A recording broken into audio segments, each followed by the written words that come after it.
porque el Espíritu Santo en los creyentes estaba profetizado que iba a traer la ley que en aquel tiempo estaba escrita en piedra, pero esta vez a la mente y al corazón de los creyentes.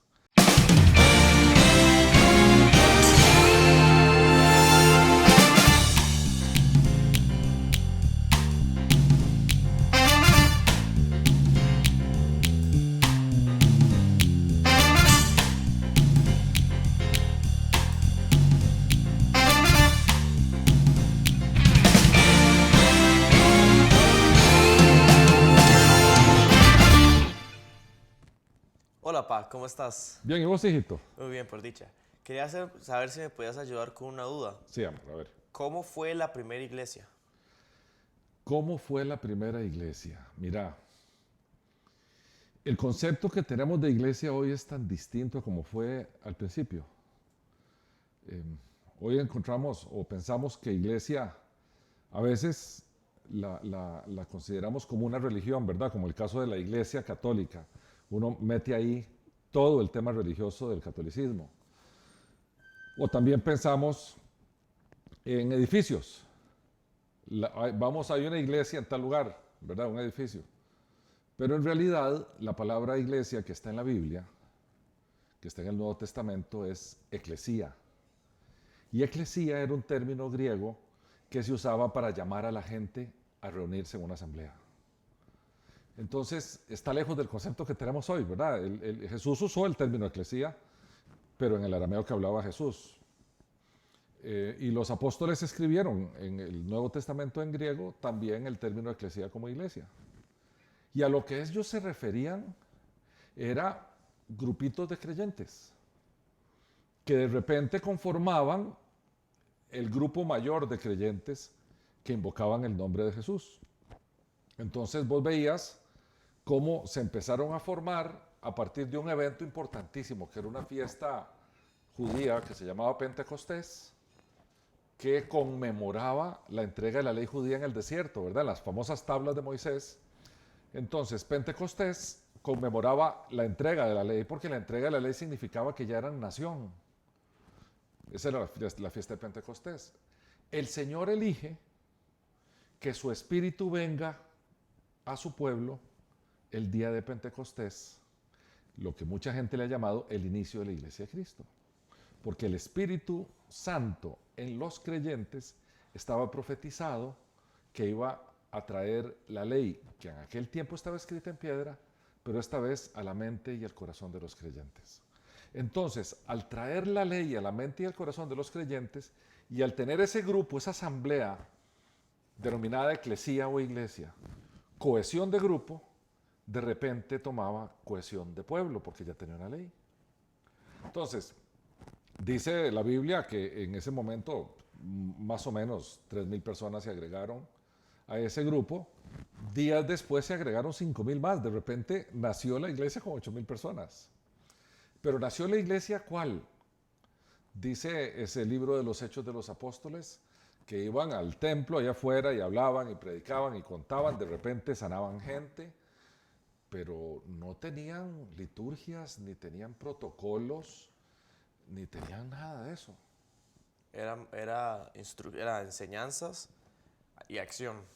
Era enseñanza y acción, porque además esas 8,000 personas que estaban ahí eran peregrinos que venían de afuera y se quedaron en Jerusalén porque ya una vez entregados al Señor se convirtieron, se bautizaron, no querían devolverse a sus tierras de donde estaban y tenían sus finquitas y sus cosas.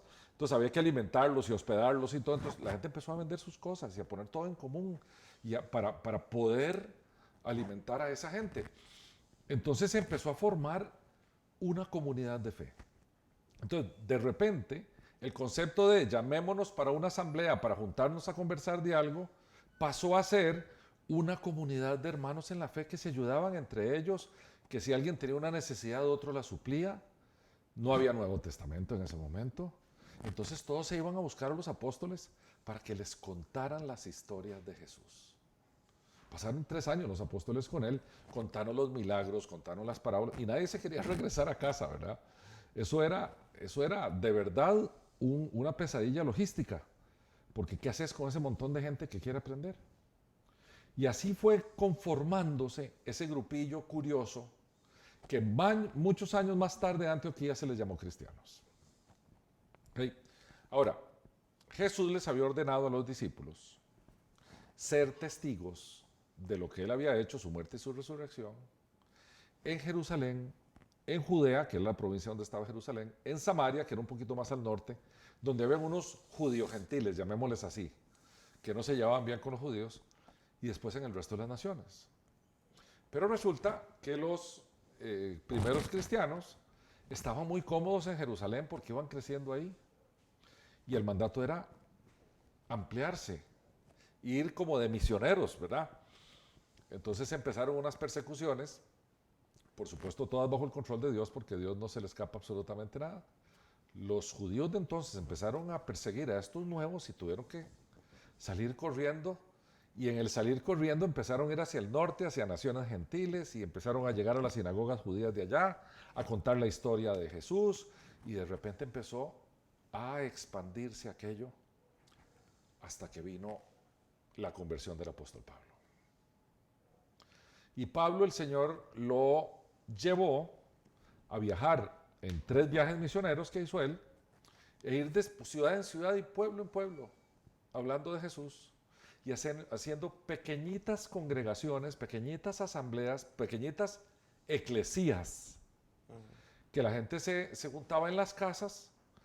Por ejemplo, vamos hoy en la noche a la casa de Daniel, porque vamos a ver una carta que anda circulando, y entonces se iban a la casa de Daniel. O alguien, un experto y la gente que quería aprender, me imagino.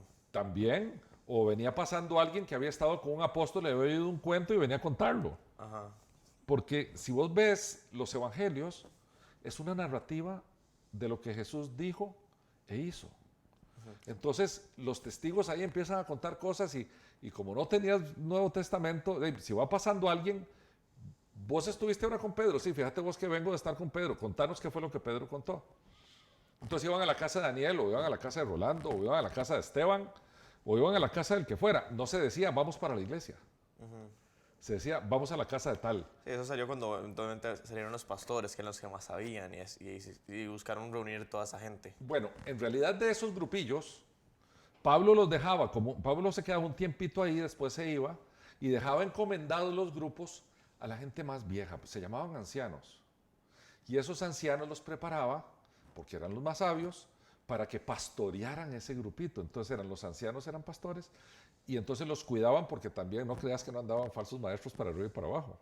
Los gnósticos arrancaron en Alejandría y empezaron con un montón de falsas doctrinas que iban por esos pueblos también, y los pastores tenían que entonces proteger a su rebañito chiquitito de 5 o 6 personas. Pero ese había sido preparado por el apóstol, y entonces sabía un poquito más y tenía unas responsabilidades con ese rebañito, y en adición tenía el llamado de Dios para ser pastor.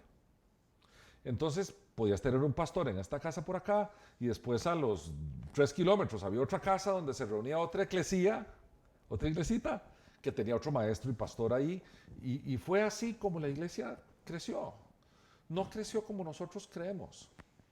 Eran gente que se reunía en las casas a celebrar la cena del Señor, o sea, a tomar pan y tomar vino, recordando la muerte de Jesús, a hablar de Jesús, a escuchar las historias y a crecer en la fe. Y así fue como la iglesia del primer siglo empezó a crecer, no sin tener dificultades. Claro, no, estaba en media persecución. Imagínate, no tenían estructura ni tenían nada, y empezaron a veces a elaborar doctrinas que no eran correctas. Entonces, por ejemplo, los cristianos en Galacia recibieron unos judíos que decían que ellos no podían ser cristianos si no se circuncidaban y cosas de esas, y hubo ahí un problema. Los cristianos allá en Corinto eran un relajo, esa gente se juntaba a hacer la cena del Señor y se metían borracheras y comilonas y todo. O sea, no era una iglesia idílica. Sí, tenía muchos lados para dónde irse. Sí, entonces el apóstol regresaba o les mandaba cartas. Las cartas de Pablo usualmente son para corregir cosillas, ¿verdad? Y empezamos a ver cómo se forma el cuerpo de doctrina a partir de las correcciones que Pablo le hace a sus iglesias, o a partir de las notificaciones de Pablo en términos de la doctrina correcta, que es la doctrina de Jesús. Entonces, esa iglesia del primer siglo, digamos que la era apostólica termina cuando muere el apóstol Juan, allá por el año 96, y ahora viene una segunda fase, que es la llamada fase de los padres de la iglesia, los discípulos de los apóstoles, pero también en la época de los mártires, porque empiezan las persecuciones furiosas romanas, que empezó con Nerón allá por el año 50, pero después allá por el año 90 y piquito se hicieron terribles, y allá por el año 300 y algo fueron muy crueles. Entonces, esa época, después de que Juan muere, y antes de que Constantino legalice el cristianismo en el Imperio Romano, que allá por el siglo IV, la iglesia es perseguida, muy perseguida. Y curiosamente, cuando la iglesia es perseguida, es cuando es más pura y es cuando crece más. Entonces, de repente vos decís, esas persecuciones estaban de la mano de Dios. ¿Era Dios ensanchando su iglesia? ¿Era Dios purificando su iglesia? Sí, quitando malos maestros, quitando malas doctrinas. Poniendo mártires. Habían tipos valientísimos. Me viene uno a la mente, Policarpo, que ya anciano le dijeron que se retractara, porque si no tenían que matarlo, y él dijo, bueno, tengo 80 años de estar siguiendo a Cristo y él ha sido fiel conmigo 80 años, como a estas alturas de mi vida lo voy a rechazar. Y lo quemaron vivo. Había gente en serio. Ni lo tuvieron que amarrar. Ni lo tuvieron que amarrar. Vos conocés la historia de Policarpo. Él dijo, amárrelo y lo clavan. Dice, no se preocupe, yo no me voy a ir de aquí. Para mí es un privilegio morir por Cristo. Esos eran cristianos, hijo. Esos eran cristianos. Pero eso es un poco un resumen de la iglesia del primer siglo. Bueno, muchas gracias, Pa. Bueno, hijito. Gracias por su atención. Esto fue Contracultura. Si desea ver más videos de Unánimes, haga clic 2 veces en la campanita de suscripción. Ayúdenos a comunicar la sana doctrina enviando este video a sus amigos. Es nuestro deseo llevar el mensaje de Jesús a la mayor cantidad de gente posible. Y estamos seguros que con su ayuda lo conseguiremos, porque somos llamados a ser diferentes.